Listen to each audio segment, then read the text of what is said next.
Ah, comment ça va? Mais salut Yves, mais ça va bien et toi? Enfin, je peux venir dans ton musée. Mais oui, avec plaisir, c'est cool. C'est Enfin. pas le musée d'ethnographie ici, c'est le musée de quoi?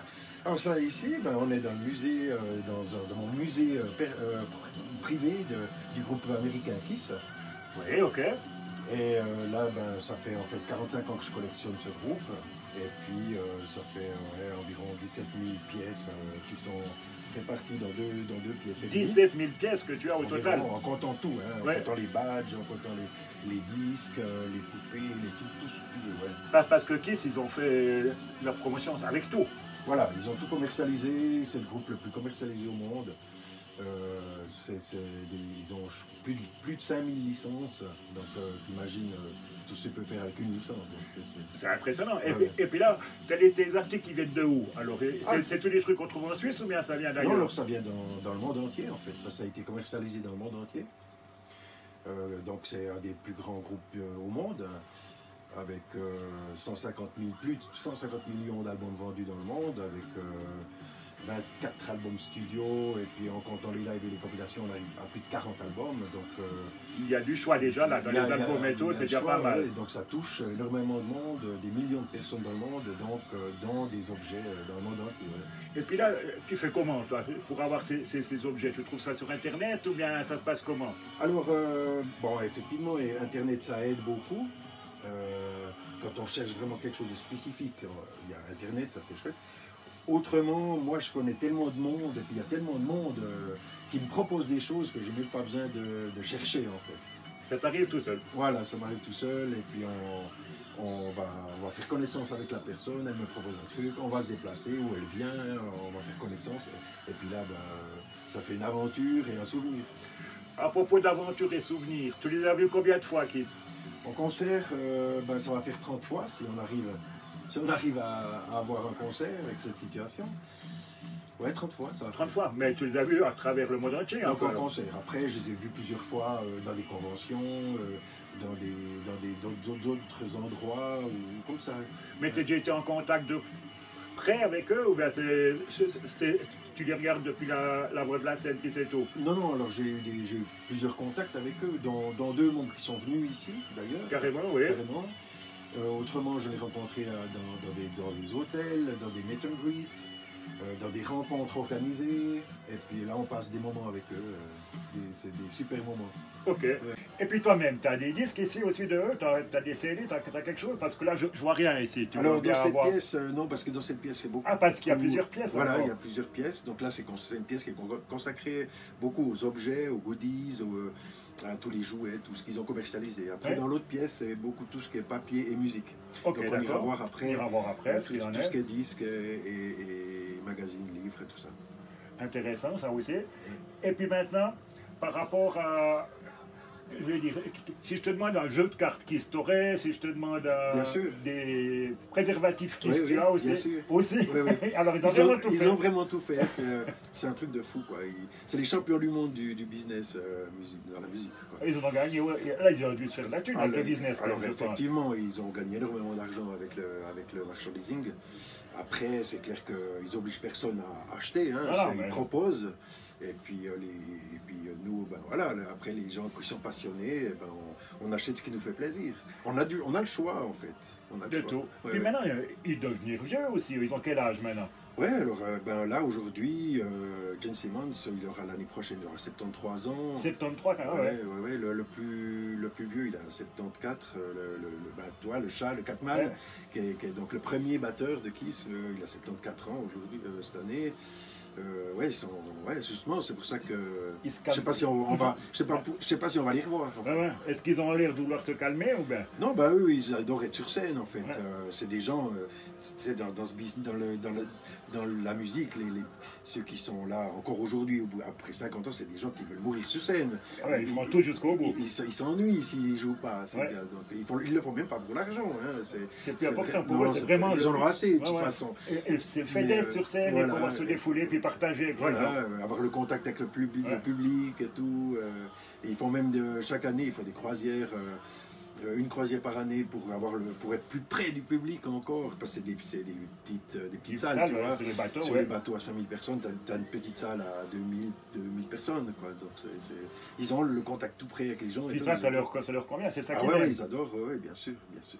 Après, c'est clair qu'il ne faut pas leur sauter dessus non plus, parce que, voilà, quoi, c'est normal. Mais ils ont des gardes du corps, quelque chose. Oui, justement. Ils sont protégés, quand même. Obligés. Sinon, tout le monde leur sauterait dessus. Oui, ils sont obligés. Parce qu'il y a de tout, hein, dans les gens, dans les fans, tout, on a tout. Hein, donc, ils sont obligés d'anticiper pour, quoi qu'il arrive, intervenir. Ouais. Ok. Bon, on va regarder ces disques. Yes. On se déplace un petit peu. Alors voilà, c'est maintenant ici, c'est le bureau. Alors voilà, c'est la paperasserie, où voilà, il y a les archives. Donc c'est tout ce qui touche la musique et le papier. Quand je dis papier, c'est calendrier, livres, magazines, tourbook. Et puis là, ça c'est quoi? C'est des t-shirts? Là, les t-shirts, voilà, combien, là 400 t-shirts. 400 t-shirts, chaque fois différents. Ils sont tous différents, bien sûr. Ouais. Ah bon, d'accord. Les disques, t'en as combien de Kiss?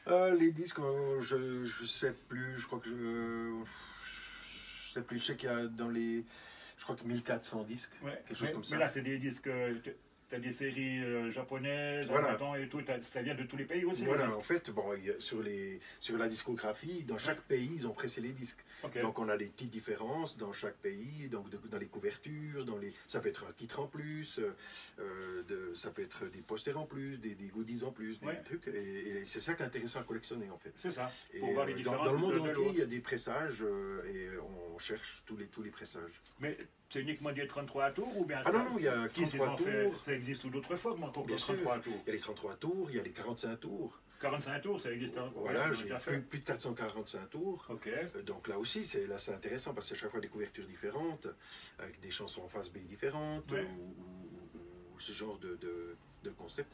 Et il y a aussi les maxi-singles, le vinyle, il y a les live, on appelle ça des pirates.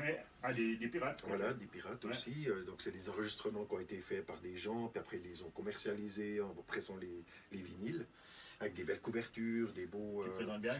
Qui parce que la Kiss n'a rien touché sur ça. Non. Il y a aussi les picture discs, donc c'est des vinyles, des vinyles avec des images qui sont à l'intérieur.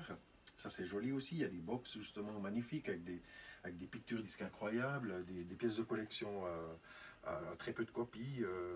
Puis il y a des CD aussi. Alors les CD évidemment, les CD, ils sont là. Là aussi, donc là ils ont aussi refait les CD. Bon, par exemple le pressage en Europe, en général c'est des pressages allemands pour toute l'Europe, mais après autrement on a les Japonais, on a les Russes, on a au Canada, partout en fait.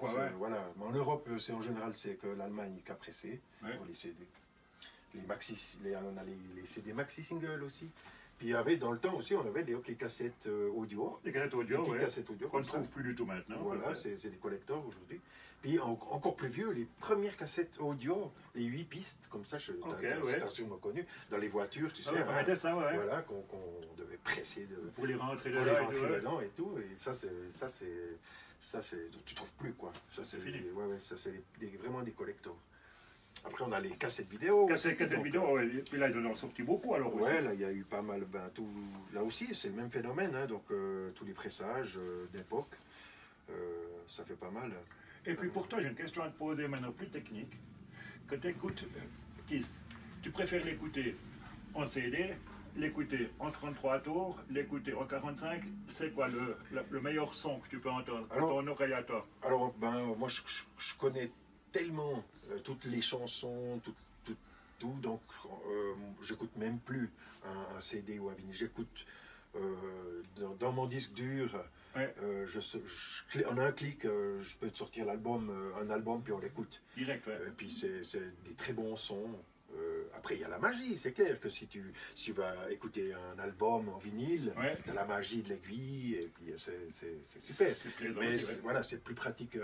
Directement, tu prends ton morceau, ton album, tu vas comme ça. Alors, je me fais des clés USB avec des compilations un petit peu de tout le hard rock heavy metal, et puis dans la voiture, ou au boulot, dans ma Jeep, ou partout. Moi, j'écoute tout le temps de la musique, partout, tout le temps. Oui, puis tout dépend de ton état d'esprit et tout. Du moment, tu ne mettras pas le même style de musique. Voilà, exactement. Exactement, voilà. Puis tu varies aussi par rapport Bien sûr, à parce ton que état. dans le hard rock heavy metal, il y a tellement de styles différents que j'ai plus de 400 groupes différents en CD, donc il y a le choix. Il y a le choix quand même.